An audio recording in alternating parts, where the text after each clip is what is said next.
Hola, ¿cómo estás? Bienvenido, bienvenida a un nuevo resumen de la lección de Escuela Sabática Joven. Llegamos a la semana número 10 del trimestre y el título de la lección fue Los males de las riquezas. El texto base está en Santiago capítulo 5, los versículos 1 al 6. Y sí, tengo anotadas aquí algunas cosas que quiero compartir contigo, pero antes quería abrir un paréntesis que capaz que vamos a ir teniendo en cada resumen a partir de ahora.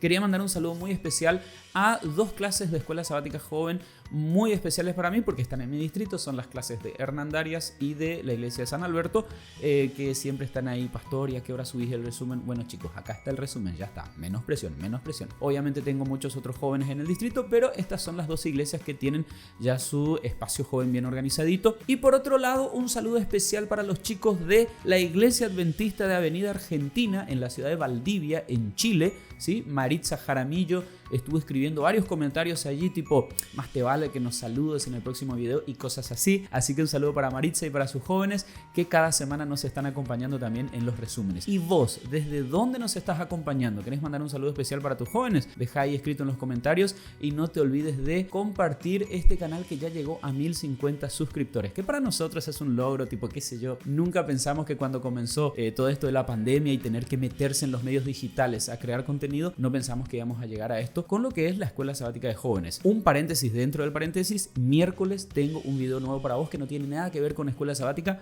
así que ya anotá en recordatorios, vamos a estar subiendo un nuevo video este miércoles que viene. La lección enfoca una cuestión bien interesante esta semana que tiene que ver justamente con las riquezas. ¿Quién más, quién menos quisiera tener un poquito más de dinero del que tiene ahora? Solo que a veces hay algunos malentendidos que tienen que ver con textos bíblicos que están fuera de contexto. Por ejemplo, Mateo capítulo 19 versículo 23 dice: difícilmente entrará un rico en el reino de los cielos. ¿Sí? Esta declaración de Jesús es bastante pesada. Cuando comparás con el texto base de esta semana, te puede llegar a dar la idea de que tener dinero es algo que está mal. Sin embargo, la Biblia no critica las riquezas en sí mismas.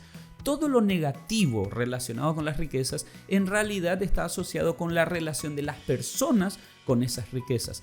Por ejemplo, el joven rico eligió sus bienes antes de seguir los mandamientos de Jesús.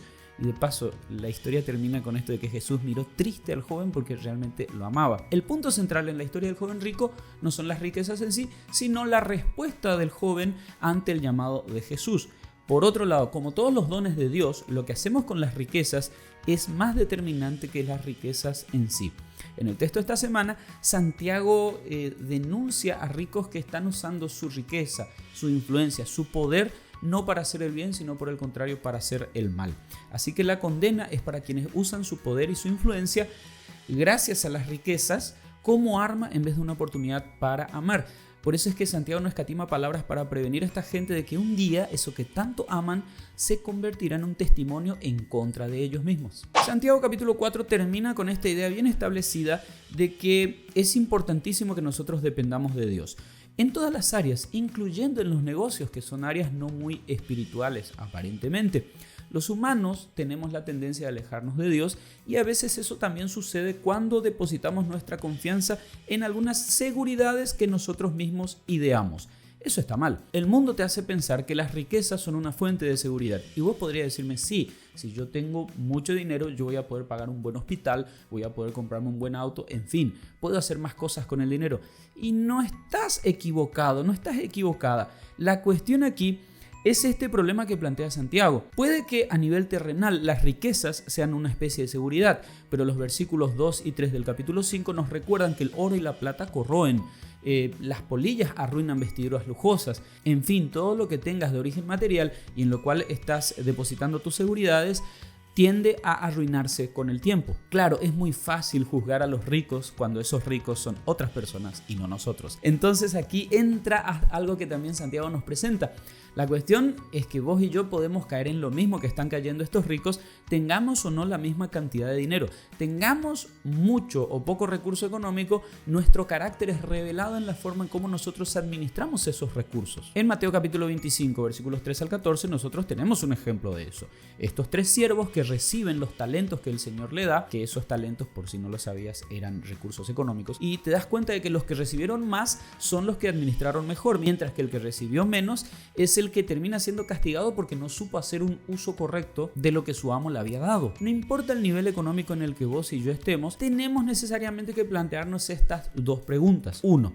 ¿Cuál es el origen de nuestras riquezas? Es decir, surgieron porque, hicimos un arduo trabajo, nos dedicamos, planificamos, hicimos lo mejor de todo y pedimos la bendición de Dios, o en realidad tienen un origen fraudulento, quizás estafamos a alguien, quizás recibimos algo que no nos correspondía realmente a nosotros. Segundo cuestionamiento, ¿qué haces con el dinero que tienes? ¿Esta es una oportunidad para amar, para servir a otros, para hacer una bendición? ¿O por el contrario, en realidad está siendo una oportunidad para demostrar tu arrogancia y vivir en opulencia sin tener en cuenta la necesidad de las personas que te rodean? Ambas preguntas se pueden resumir en lo siguiente: ¿qué revela el dinero acerca de tu carácter? Santiago utiliza algunas palabras muy fuertes porque él está hablando de personas que, por ejemplo, retienen el pago de obreros. Y esto es bien antibíblico porque la Biblia dice que el obrero es digno de su salario. Tenés que pagarle a la persona que trabajó para vos. Y no solo acumulan riquezas, sino que estas riquezas están siendo utilizadas para dañar a otras personas. Se dañan ellos mismos primero y luego dañan a otras personas, llegando incluso a traficar con influencias y hasta a asesinar. Nunca es suficiente para ellos.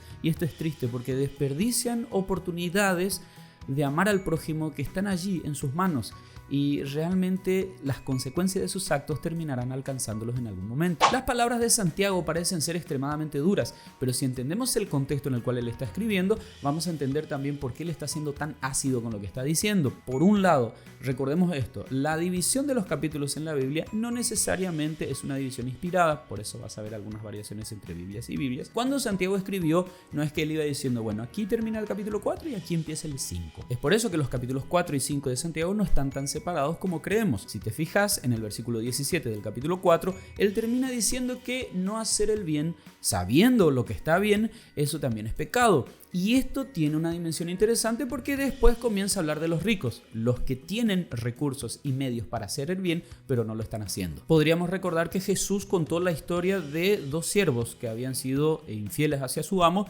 solo que el que no conocía la voluntad del amo no fue castigado tan duramente como el que sí la conocía. Por eso es que en Lucas capítulo 12, versículo 48, Jesús termina esta historia diciendo: porque a todo aquel a quien se haya dado mucho, mucho se le demandará. Así como pasa con los talentos y con los dones, a mayor cantidad de dinero, mayor chance de hacer el bien o hacer el mal también. La persona es quien decide cómo utilizar esas chances que tiene de poder ser bendición o de convertirse en maldición para otras personas. Cuando Dios describe a su pueblo en el Antiguo Testamento a través del profeta Jeremías, allí en el capítulo 5, versículos 27 y 28, usa estas palabras, te las voy a leer: como jaula llena de pájaros, así están sus casas llenas de engaño. Así se hicieron grandes y ricos, se engordaron y se pusieron lustrosos y sobrepasaron los hechos del malo. No juzgaron la causa del huérfano, con todo se hicieron prósperos y la causa de los pobres no juzgaron.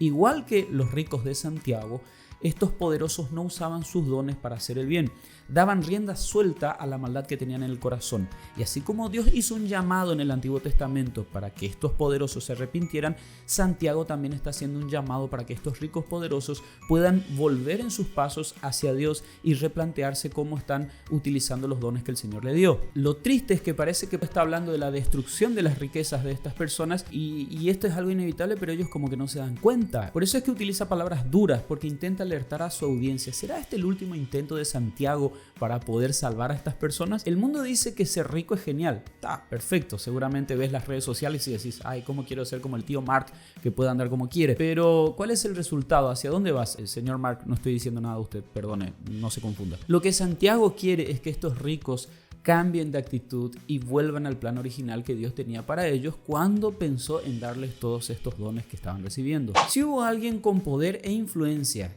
y este poder y esta influencia fueron ganados con honestidad, realmente fue Jesús. Si te pones a pensar, el poder de él estaba basado justamente en su identidad.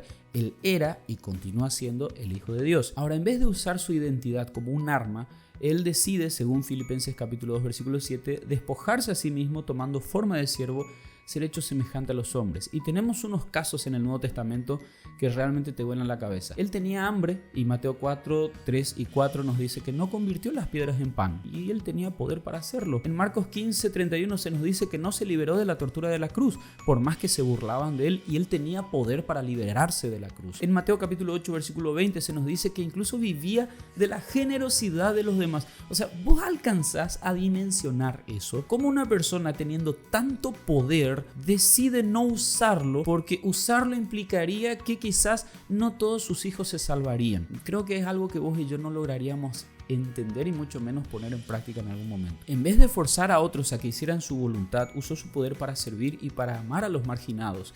Tenés ejemplos, por ejemplo, en Mateo capítulo 8, versículos 1 al 3, capítulo 9, versículos 10 y 11, de cómo él se relacionaba con prostitutas, cobradores, leprosos, pecadores en general. Claro, él no coincidía con sus actitudes, ¿verdad? Pero él estaba con ellos porque de esa manera podría hacer que ellos llegaran al reino y cambiaran esas actitudes con el tiempo. En Lucas capítulo 22 versículo 51 se nos cuenta cómo sanó incluso a un miembro de la multitud que fue para arrestarlo. Y en Juan capítulo 10 versículos 17 y 18 se nos explica que él escogió quedarse en la cruz, dar su vida y volver a tomarla para reconciliar al mundo con el Padre. Esto es interesante. Jesús, con más poder del que la mente humana puede imaginar, decidió usarlo exclusivamente con amor. Y esto es algo que los seres humanos no entendemos, porque mientras más tenemos, más nos cuesta mantener la cabeza fría y de repente es más fácil que nos desviemos del camino. Jesús soportó todas estas pruebas y son pruebas que vos y yo nunca vamos a pasar. Sin embargo, tenemos el mismo poder de lo alto para vencer. Tenemos menos poder que Jesús y seguramente menos dinero de que algunos famosos que vemos. Pero todos los hijos de Dios tenemos el mismo llamado a usar lo que tenemos para bendición de otras personas. Pero ojo, esto no se logra apretando las manos, diciendo, ay, tengo que ayudar a los demás. No, esto es un resultado natural de permitir que el Espíritu Santo transforme tu corazón y puedas crecer a imagen y semejanza de Jesús. Como cada semana terminamos leyendo un texto de Elena de White, específicamente el capítulo 2 de Palabras de Vida del Gran Maestro, páginas 31 a la 33. Yo me quedo con el primer párrafo, me gustó muchísimo. Dice: ninguna clase de personas está libre de la tentación de los afanes de este mundo. Al pobre, el trabajo penoso, la privación y el temor de la necesidad le acarrean perplejidades y agobios. Al rico le sobrevienen el temor de perderlo todo y una multitud de ansiosos afanes. Muchos de los que siguen a Cristo olvidan la lección de que Él nos ha ordenado aprender de las flores del campo. No confían en su cuidado constante. Cristo no puede llevar sus cargas porque ellos no las echan sobre Él. Por lo tanto, los afanes de la vida, que deberían inducirlos a ir al Salvador para obtener ayuda y alivio, los separan de Él. Decime, ¿cuál está siendo tu experiencia? Si vos me vas a decir, no, pero pastor, yo no soy como esa gente que aparece en las redes sociales que tiene un montón de dinero. No, pero capaz que en lo poco que tengas también te está costando confiar realmente en el Señor y permitir que Él lleve tus cargas. Entonces, ¿qué te parece si juntos tomamos este compromiso de agradecer a Dios por todo lo que nos da y por otro lado poner a su servicio todo lo que tenemos? Porque Él siempre está supliendo nuestras necesidades y siempre nos está ayudando en todo lo que necesitamos. Que Dios te bendiga, que sigas teniendo un excelente día y nos vemos la semana que viene. Ahora me tengo que ir a un campamento. Chau.